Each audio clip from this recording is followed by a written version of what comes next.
Hello, Mari here from the Center for Family Care. I'm sure everyone is familiar with the Christmas classic, "It's beginning to look a lot like Christmas." I'm starting to see all the posts and videos of everyone's beautiful Christmas trees and decorations, the Christmas movie nights and the Christmas pajamas, the Christmas lights twinkling at night on all of the houses. Well, you know where it's not beginning to look a lot like Christmas? My house. You see, my family just moved a few weeks ago, and we're still in the process of sorting through and finding our stuff. There are boxes everywhere. It's chaos, and not in the least bit Christmassy.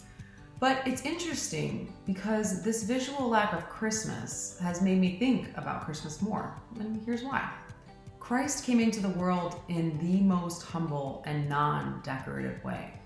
You know, we say and hear so many times that Christ was born in a stable and laid in a manger that sometimes I forget, what does that really mean? A manger is a literal trough that animals eat out of. Do you know how gross that hay probably was?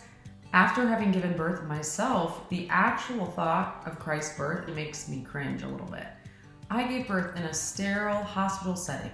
Nurses and doctors wore gloves. The messiness of birth was cleaned up by someone else.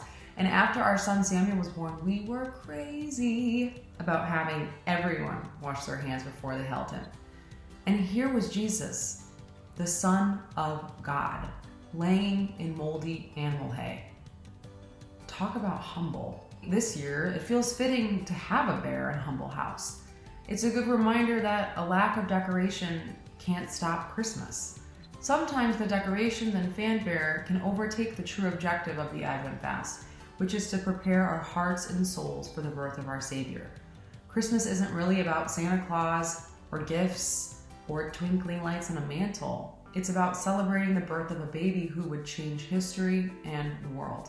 In some ways, not having the physical Christmas things around has helped me focus more on the Christmas things for my soul, like making sure I read my Psalms every day. I'm part of a psalm group, trying to be a more patient and prayerful person with my son when he tests me, and getting creative and thinking of ways that my family can show acts of almsgiving during the Advent fast. Am I saying that I will never decorate or get a Christmas tree or fill my home with holiday cheer? No, not at all. You can absolutely bet your bottom dollar that I will be going with my family to pick out a tree at some point in the next few weeks, and I will enjoy every second of getting out our ornaments and fondly thinking and talking about the memories each one holds. Decorating your home, picking out a Christmas tree, they're all wonderful and bonding family traditions that are so important to enjoy together, but I will try to do so mindfully. I challenge you to make sure that for the rest of the Advent fast, there is an equal focus in your families on preparing your souls for Christmas, just like we prepare our homes, with joy and love. Christ is born.